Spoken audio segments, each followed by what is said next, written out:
Hello, welcome to another video on our channel. Here we translate testimonies from people who have had near-death experiences and other spiritual experiences. Today we are going to know the story of Tobias Winslow. He talks about his death and the global economic collapse. If you are not yet subscribed to the channel, subscribe now. Leave a comment with your name and city. Now let's listen to Tobias's testimony. My name is Tobias Winslow, and the story I'm about to tell you completely changed the course of my life. It all started one night in September 2011, just a few months after I graduated from the University of Washington. I was 22 years old at the time, full of dreams and expectations for the future. I grew up in Seattle, the only child of Michael and Karen Winslow, and was always a dedicated student with big ambitions. That fateful night, I was celebrating with my best friends, Rachel Parker and Ethan Thompson. We were inseparable since freshman year of college. Rachel, with her free spirit and generous heart, always inspired us to see the best in people. Ethan, on the other hand, was the trustworthy friend everyone needs, always ready with a joke to lighten the mood. We were at a little Italian restaurant near campus, laughing and sharing stories. The air was thick with nostalgia and expectation. We talked about our future plans, the careers we wanted to pursue, the places we dreamed of visiting. It was a temporary farewell, as we would soon go our separate ways. Little did I know that that night would mark the beginning of a journey that would take me to the limits of existence and back. An experience that would fundamentally change my perception of life, death, and the purpose of our existence. What happened over the next few hours, days, and months made me question everything I thought I knew about reality and gave me a new perspective on what really matters in this life. This is the story of my near-death experience, a journey beyond the limits of the physical and a transformative return. It is a story of pain and healing, of loss and redemption, of fear and, most of all, of an unconditional love that transcends our earthly understanding. I hope that by sharing my journey I can bring a little light and hope to those who are struggling with their own battles, whether they be physical, emotional, or spiritual. The night of the accident. The night began to come to an end, and we decided it was time to go home. Ethan, who had only had a few drinks, offered to give us a ride. I hesitated for a moment, a slight worry running through my mind, but Rachel insisted it was safe. Against my better judgment, I got into the car. The streets of Seattle sparkled under the starlight as we drove. The city seemed peaceful, almost as if it was bidding us a silent farewell. We continued our lively conversation in the car, discussing our dreams and aspirations. Rachel talked about her desire to travel the world, while Ethan joked about becoming Silicon Valley's next great inventor. Suddenly, everything changed in the blink of an eye. A car appeared out of nowhere, approaching quickly from the driver's side. There was no time to react. The sound of twisting metal and breaking glass filled my ears. The impact was violent and instantaneous. I felt a sharp pain course through my body, so intense that I could barely breathe. My vision blurred, and the world around me began to spin. I heard distant screams, sirens approaching, but everything seemed to be happening far away.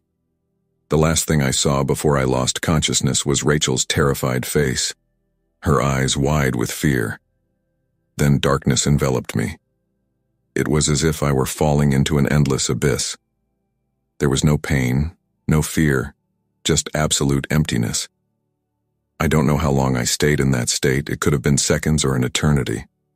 When I finally woke up, it was to a completely different reality.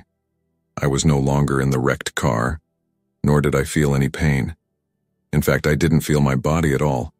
It was as if I were just pure consciousness, floating above the scene of the accident. Out of body.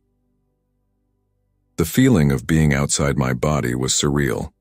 I saw myself as an invisible observer, hovering over the chaotic scene below. The paramedics had arrived and were working frantically to extract us from the wreckage of the car. I saw my own body, bloodied and motionless, being carefully removed from the twisted vehicle. It was a terrifying sight, seeing my own body so broken and vulnerable. But strangely, I didn't feel scared.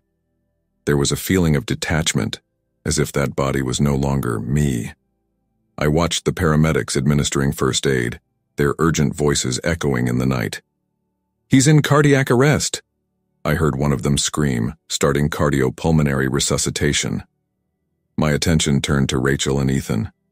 Rachel was conscious, crying in pain and shock as she was attended to. Ethan was unconscious, his face covered in blood. I desperately wanted to help them, to comfort them, but there was nothing I could do in this ethereal state. The scene changed, and suddenly I found myself in a hospital hallway. My parents, Michael and Karen, were there, their faces contorted with anguish and worry. My mother cried silently on my father's shoulder as he tried to maintain his composure, but his eyes betrayed his fear. I wanted to hug them, tell them I was okay, but I was stuck in this helpless observer state. Doctors and nurses ran back and forth, their voices an indistinct murmur of medical terms and urgent instructions. I saw my body being rushed to the operating room, a team of doctors already preparing for the emergency operation. As I watched all this, I felt a strange peace wash over me. It was like I knew that no matter the outcome, everything would be okay. There was no fear of death, just a calm acceptance of whatever came next. It was then that I felt an invisible force pulling me. It was gentle but insistent, like a current carrying me away from the scene at the hospital. I could not resist. Instinctively, I knew it was time to move on to the next stage of my journey, the tunnel of light. As the force pulled me, I found myself entering a long, dark tunnel. The darkness was deep, but not scary. It was as if I was wrapped in a protective blanket, guiding me into the unknown. As I progressed through the tunnel, I began to see a light at the end. It was faint at first, but it became brighter and brighter. The light was unlike anything I had ever experienced. It wasn't like the sun or any artificial light we know. It was more intense than anything I could imagine. But strangely, it didn't hurt to look directly at it. In fact, it was comforting, attractive. A heat emanated that not only warmed my being but seemed to penetrate the very essence of my existence. As I approached the light, I felt a deep peace wash over me. Any worry, fear, or anxiety I might have felt simply melted away. It was like I was returning to a home I never knew I had, a place of unconditional love and complete acceptance. The sensation of movement ceased, and I found myself immersed completely in the light. It was like being enveloped in a cosmic embrace, full of love and understanding. In that moment, I felt like I was connected to everything that exists, part of something much bigger than I could have ever imagined. It was then that I realized I wasn't alone. There was a presence there with me, indescribable in human terms. It was not a figure or shape that I could see with my eyes, but a consciousness that I could feel with my entire being. This presence radiated a love so pure and intense that I felt completely exposed and, at the same time, totally accepted. There were no words exchanged, at least not in the conventional sense. It was more as if we were communicating directly from consciousness to consciousness, transcending the limitations of language. I understood, without being explicitly told, that I was about to undergo a life review, an opportunity to see and understand the consequences of my actions and choices. Life review. My life review began like a high-speed movie, but I could perceive every detail with crystal clarity. I saw moments from my childhood, adolescence, and young adulthood, not just as an observer, but reliving each experience with all the associated emotions and sensations. The most surprising thing was that I was not only seeing it from my own point of view, but also experiencing how my actions affected others. I felt the joy I brought my parents when I took my first steps, their pride when I graduated from college. But I also felt the pain I caused when, in a moment of teenage rage, I yelled at my mother that I hated her. I saw moments of kindness, when I helped a classmate who was being bullied, when I spent hours comforting Rachel after a difficult breakup. I felt the positive impact of these actions, how small acts of kindness could brighten someone's day. But I was also confronted with my failures and mistakes. One of the most painful moments was when I remembered refusing help to a friend who was experiencing financial difficulties. At the time, I had justified my refusal by thinking that he should learn to fend for himself. Now I felt his frustration, his disappointment, and how much my lack of empathy had hurt him. Every action, every word spoken or unspoken, every choice made or avoided, everything had consequences that extended far beyond what I could have imagined. I saw how small acts of selfishness or indifference on my part had negatively affected those around me, creating ripples of negativity that spread far beyond the initial moment. At the same time, I saw how acts of kindness, even the smallest ones, had the power to transform lives. A smile to a stranger, a word of encouragement to a discouraged colleague. These small actions had the potential to create positive ripples that extended far beyond my immediate circle. The review was not a trial in the traditional sense. There was no condemnation, only understanding. The loving presence that accompanied me seemed to guide me through this experience, helping me see and understand the lessons I needed to learn. I realized that life was not about accumulating wealth or achievements, but about growing in love and compassion. Every interaction was an opportunity to learn and grow, a chance to spread more light in the world. Lessons learned. As my life review drew to a close, I was flooded with a profound understanding. I realized that the purpose of our existence is much simpler and, at the same time, deeper than we imagine. It's not about material achievements or social status, but about how we treat each other and how we grow through our experiences. One of the most important lessons I learned was about the interconnectedness of all things. Every action, every thought, has an impact on the whole.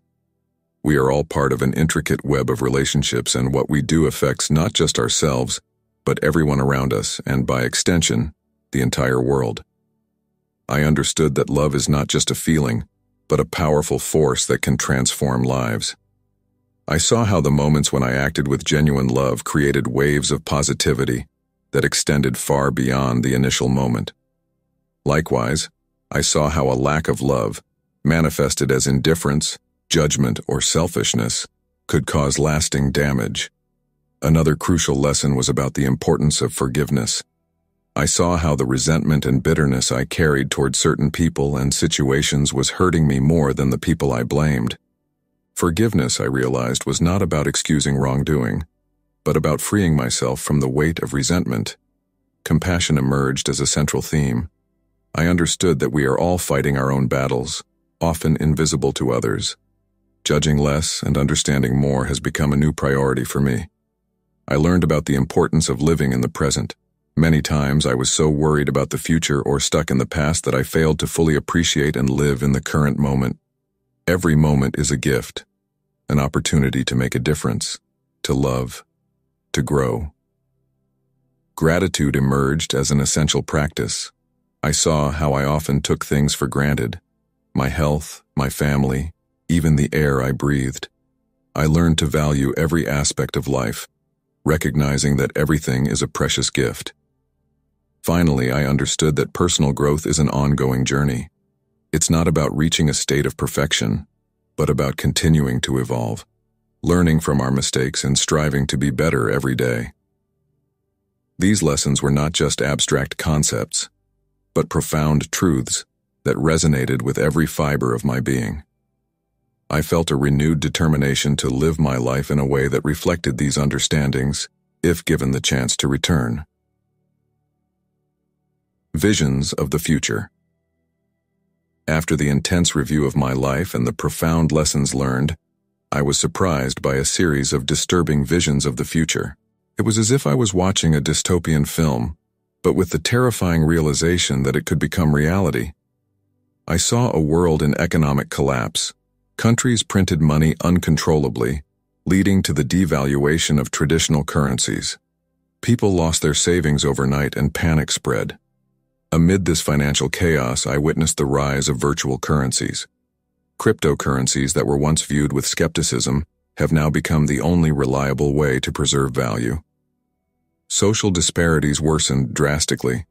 I saw cities divided between ultra-rich areas, protected by high walls and cutting-edge technology, and vast ghettos where people struggled to survive. The middle class, which once formed the backbone of society, practically disappeared. Global conflicts have erupted, not only over increasingly scarce natural resources, but also over control of data and technology. Cyber wars caused blackouts in entire cities, leaving millions without access to basic services. I saw nations using advanced weapons I never knew existed, causing destruction on an unimaginable scale. One of the most disturbing sights was of people being locked in what I can only describe as digital cages. Privacy has become a luxury of the past, with governments and corporations monitoring every aspect of citizens' lives. Those who dared to disagree or question the system were quickly silenced, their basic rights revoked with a simple computer command. The environment was collapsing. I saw coastal cities submerged due to rising sea levels, entire forests reduced to ash, and entire species disappearing in the blink of an eye. The air in many large cities was toxic, forcing people to wear respirator masks whenever they left their homes. But not everything was gloomy. Amidst the chaos, I saw small pockets of hope. Communities coming together to create sustainable solutions, scientists working tirelessly to reverse environmental damage, and grassroots movements fighting for human rights and social justice. These visions left me deeply disturbed. I felt the weight of responsibility, knowing that I had been shown this potential future for a reason. A calm, authoritative voice, which seemed to come from everywhere and nowhere at once, said to me, "It is not your time yet. You have a mission to fulfill on Earth." Before I could fully process what was happening, I felt a powerful force pulling me back. It was as if I was being sucked into a vortex, the bright light and visions of the future quickly disappearing around me. The comeback returning to my body was abrupt and disorienting. Suddenly, the peace and clarity I had experienced was replaced by intense pain and confusion. I opened my eyes to find myself in a hospital bed, surrounded by beeping machines and tubes connected to my body. The first person I saw was Dr. Emily Bennett, my doctor. Her face showed a mix of relief and concern as she checked my vitals. "Welcome back, Tobias," she said softly. "You gave us quite a scare." I tried to speak, but my throat was dry and sore from the breathing tube that had recently been removed. Dr. Bennett offered me a glass of water with a straw, explaining that I had been in a coma for 2 weeks. Little by little, I became aware of the extent of my injuries: multiple fractures, internal injuries, and delicate heart surgery to repair the damage caused by the accident. My body was in shambles, but I was alive. My parents were called to the room as soon as I woke up. I saw the relief and joy on their tired faces when they entered. My mother cried as she held my hand, while my father tried to maintain his composure, but his eyes shone with unshed tears. In the days that followed, I was informed of the fate of my friends. Rachel had survived with less serious injuries, but Ethan hadn't made it. The news hit me like a punch in the stomach. My friend, always full of life and dreams, was gone. Physical recovery was a long and painful process. I spent 2 months in the hospital, undergoing multiple surgeries and intensive physiotherapy sessions. Each day brought new challenges, but also small victories. My first unassisted step, weeks after the accident, was celebrated as a great achievement. But while my body was healing, my mind was in turmoil. The memories of my near-death experience were vivid and insistent. The lessons I learned, the visions I saw, they all weighed on me, demanding that I do something about them. Bennett, who became not only my doctor but also a friend and confidant, was the first person I told about my experience. She listened attentively, without judgment, offering support and encouragement as I struggled to make sense of what I had experienced. It was during this recovery that I made the decision to document everything I had experienced. I started writing, first in a journal, and then on a laptop my parents brought to the hospital. Writing became a form of therapy, helping me process the trauma of the accident and the depth of my near-death experience. As my physical strength returned, so did my determination to use this second chance to make a difference in the world. I knew I had been spared for a reason, and I was determined to fulfill the mission I was given. even if I still didn't fully understand what it was. Facing the consequences.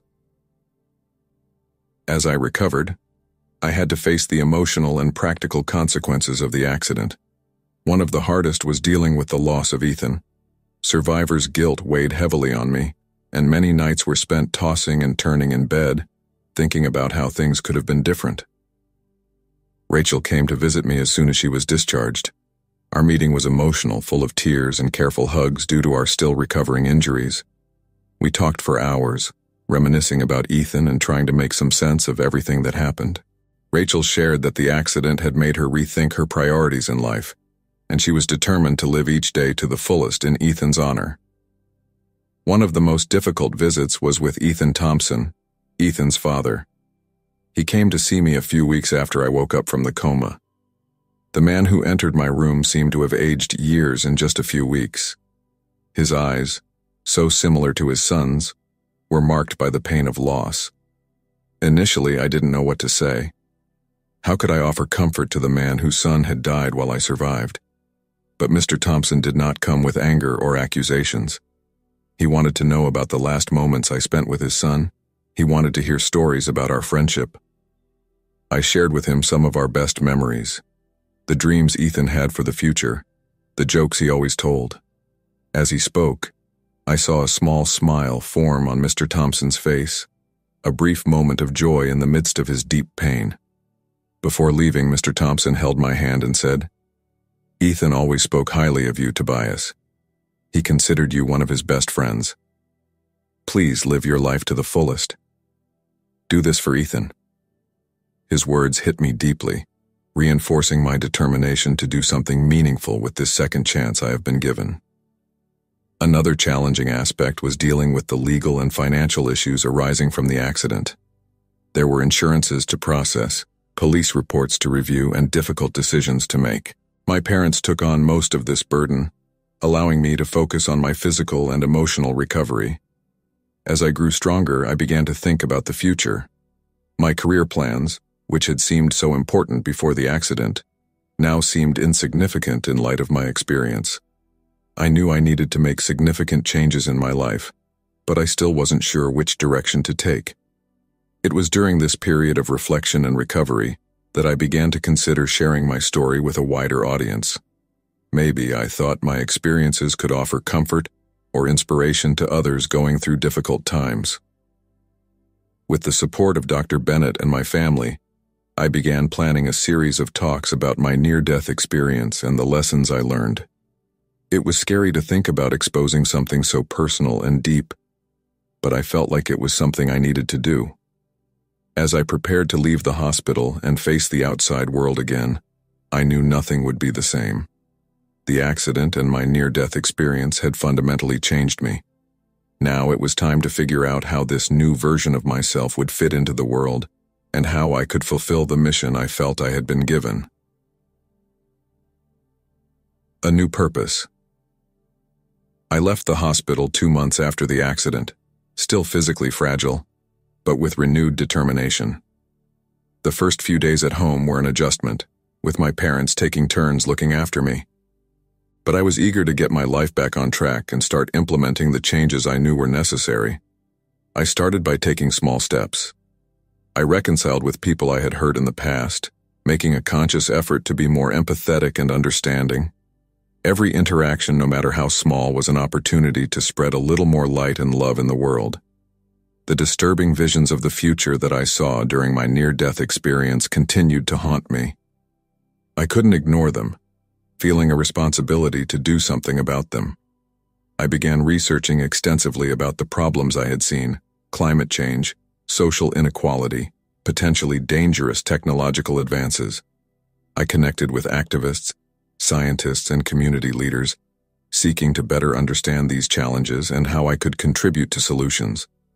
I participated in online discussion groups, attended lectures and seminars, absorbing as much information as I could. At the same time, I continued writing about my experience. What began as personal notes evolved into a full manuscript. I decided to turn it into a book, hoping my story would touch and inspire others. My first public lecture took place 6 months after the accident. I was nervous, but determined. I shared my story honestly and vulnerably, talking about the near-death experience, the lessons I learned, and how it changed my perspective on life. The response was overwhelming. People came up to me after the talk, many with tears in their eyes, sharing how my story had touched them. Some had gone through similar experiences and felt validated. Others said my story inspired them to make positive changes in their own lives.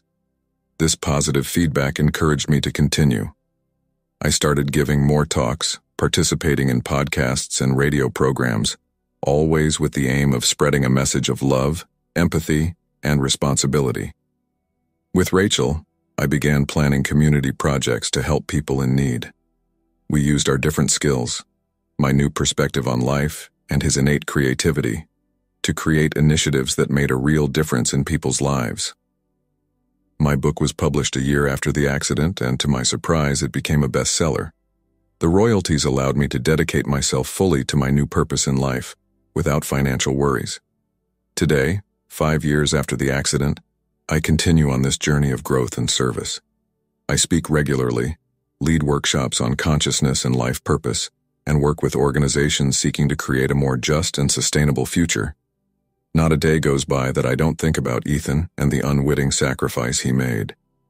His memory drives me to live each day to the fullest, to make the difference he didn't have the chance to make. My near-death experience taught me that life is precious and fragile, but also that we are stronger and more resilient than we realize. I learned that love is the most powerful force in the universe, capable of transcending even the boundaries between life and death. I continue to face challenges and at times doubts, but I stand firm in my purpose, knowing that every small act of kindness, every word of encouragement, every effort to make the world a better place counts. I've been having a lot of dreams, and I believe that the month of August will be the point of no return, or maybe even the end of July. But I know we will get through all this. This is my story, a journey of loss, transformation, and rebirth. It's a story of hope, showing that even in the darkest circumstances, we can find light and purpose. And it's a story that continues to unfold, not just through me, but through each person it touches and inspires. So, what did you think of this incredible story? Leave your opinion in the comments. Don't forget to subscribe to the channel. Activate the notification bell to be notified with each new video. Let's bring more people the hope that there is life beyond what the eyes can see.